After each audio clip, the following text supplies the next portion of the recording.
Red Fox James, a member of the Blackfoot Nation, rode 3,000 miles on a horse, seeking approval from 24 state governments for a day to honor Native Americans. In 1915, he presented the 24 endorsements to the White House. But it took 61 more years before President Ford proclaimed Native American Awareness Week in October. It took another 14 years to get November as a National Native American Heritage Month. It took 75 years, but Red Fox James' dreams were realized. Native American Heritage Month is the month to celebrate rich and diverse cultures, traditions, and histories, and to acknowledge the important contributions of Native people, which have often been ignored.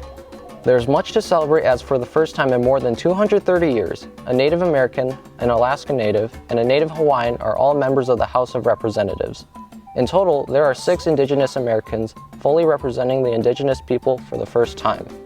Last year, New Mexico politician and member of the Laguna Pueblo tribe, Deb Haaland, was selected to lead the Department of the Interior.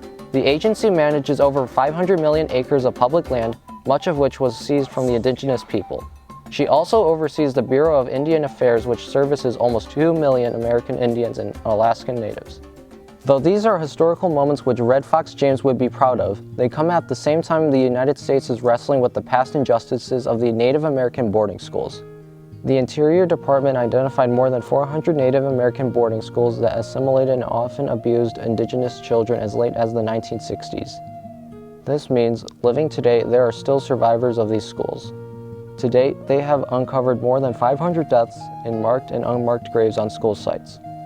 So as we celebrate Native American Heritage Month, take a moment to celebrate the victories, enjoy the contributions, but don't forget the injustices that are still being discovered and rectified.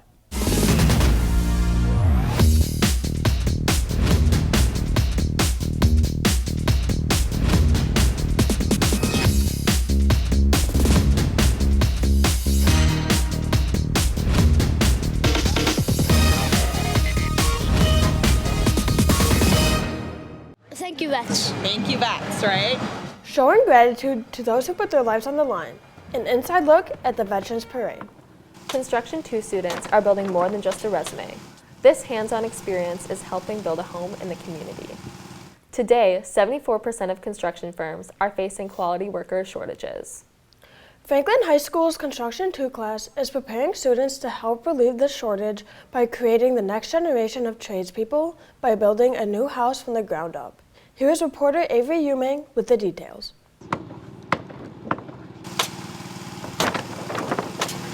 Throughout the home build, they work with about 40 different contractors, so they will see all aspects of the trades that go into residential building.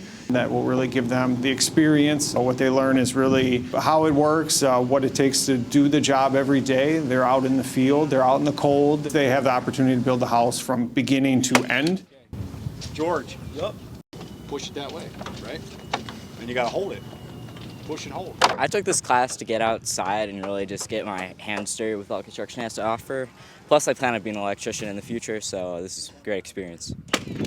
Opportunities will open up for them because they have that experience before they even graduate high school.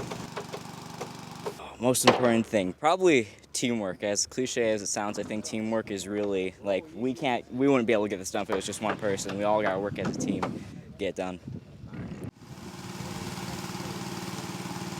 If learning about the construction trades interests you, start your journey to Construction 2 by taking construction as early as your sophomore year for a chance to build a home your senior year. For those of you interested in a career in media, the video production classes might be what you're looking for. Recently, the Saber Roar and advanced video classes had 2 former video production students as guest speakers. Sam Kramer, a 2012 grad and current reporter from Fox 6, and Nathan Rubikovich, a 2015 grad and news photographer and editor from ABC Channel 12. Reporter Evan Berger spoke with Nathan about his career. Nathan credits a start in the Saber Roar for getting him the experience he needed to start his career as a news editor at a young age. At the time I was 19, I used all of my footage from the Saber Roar. It was already just taken as very impressive. He found his hobby could become a job he is passionate about. I love that it's different every day. No matter what I'm doing, it is always a new adventure. I can be going to different sites, I can be going to meet different people, and it could be wholesome, it can be tragic. It is a roller coaster of emotion, but it is a fun roller coaster He began like many of us, recording videos in his backyard with friends. I just found out that when you could do it in high school and it was something that you could study, I really wanted to be a part of that. I wanted to make something creative. Sky's the limit for your creativity. In the video production courses, you will do everything from learning how to use professional studio equipment to planning your own segment. In Intro to Video Production, you will start by learning how to record your own show in the studio. From there, you will take your talent to the field, making a news story based on something you're interested in. Because you guys have this accessible program to you, you guys are able to extend so much. The advanced class will prepare you to be ready to create your own production in the Saber Roar. In the advanced class, you will take part in making your own horror film, a music video, and learning sound design in a movie scene. It's a lot of learning and it's a lot of making sure that it's right, and that's what I really like about that. The Saber Roar is a student-run video production company. Each student holds a job and works to perfect their time management, communication, and video skills. They produce a weekly news and entertainment show, but also enter film festivals, work for outside clients, and grow their skills as storytellers and employees. If you see yourself pursuing a career in marketing, advertising, news, or media, or even interested in hosting your own Saber Roar episode, make sure you sign up for the video production courses to be a step ahead in your career. The opportunities at FHS stretch far beyond the classroom and the construction site, with numerous sports and teams qualifying for state. Reporter Josie German takes a closer look at one team that managed to do so in back-to-back years, even after losing last year's star player. Girls varsity tennis was a very successful season last year. For the first time in the school's history, they qualified for Team State and placed third overall. The team was led by freshman sensation Kaide Usui, who took first place in the individual state singles. With a strong team and a star player, Franklin expected to win it all this year. But just before the season started, they found out that Kaide wasn't coming back to Franklin, but instead traveling the country with the United States Tennis Association. The chances of another trip to state were slipping away. Undeterred, the team got back to work. You know, I'm really quite proud of how our team did this year, because this was the first time in school history that we were able to qualify our 3 singles girls. Shout out to Prisha. So that was really exciting, and we got to Team State for the second year in a row. So that was really nice. The work paid off. They swept conference and won sectionals, earning their spot back at state. In this rebuilding year, 7 of the 12 players qualified for the individual state tournament, topping the number qualified last year. The biggest upset in the tournament was when the 15th seed one doubles team for Franklin beat the 2nd seed for Arrowhead. The team had strong showing with placing 5th overall in the team state competition. I wasn't surprised on how well we did it all because everyone put their effort to it in practice and matches, and everyone played really well. And I feel like the team bonding also really helped with how we played too. Congrats to the girls varsity tennis team for sticking together and completing a very successful season regardless of the personnel. On the Saber Roar, we experiment with many different genres of video: news, comedy, informational, etc. Many of us do it to have fun and learn new skills. Others who would like to pursue careers in media are expanding our portfolio of work and entering film festivals and contests.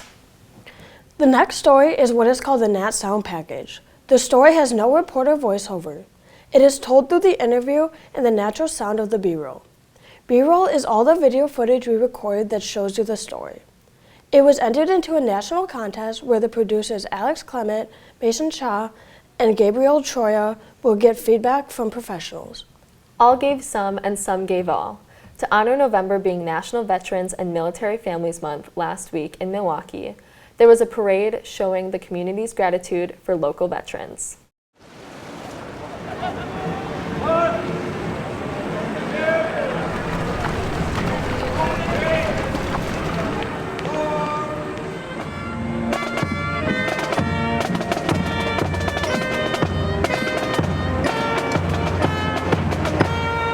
This is one of our staple parade events that we do. It's a Veterans Day parade. It's not only to participate as a veteran, it's to show honor to other veterans, present, past, and those that are to come in the next generation. So it's really to just basically show appreciation for our veteran community.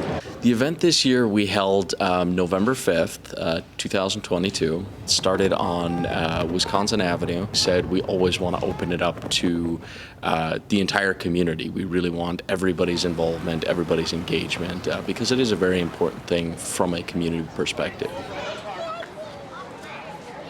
Having younger folk at things like the parade or be involved with their veteran community, I think goes a long way to recognizing how important it is for people who did serve to recognize that service component. We're walking in the Veterans Day Parade, and it is going to be fire. We're here to what?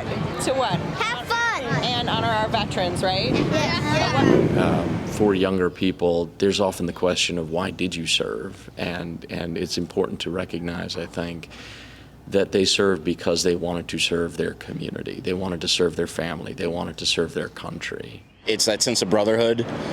Even though I was in the Army, I can relate to a Marine, I can relate to Navy, because we've all been through the same types of situations and struggles.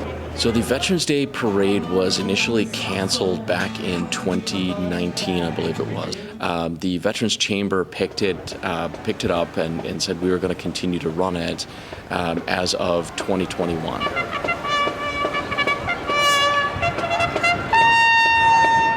I think anytime that you can run a parade for a cause like that, and people come out and support it and promote it, I think you can count that as a success. So I would absolutely classify the parade as a 100% success. For every generation, I think it's important to come out to these events, if not for anything else than to support your community. Thank you, Vets. Thank you, Vets, right? This was a fantastic way to honor those who have served. Remember to show your support to veterans in your life, regardless of the time of year. We have a little contest for you. Advisory teachers and students, listen up.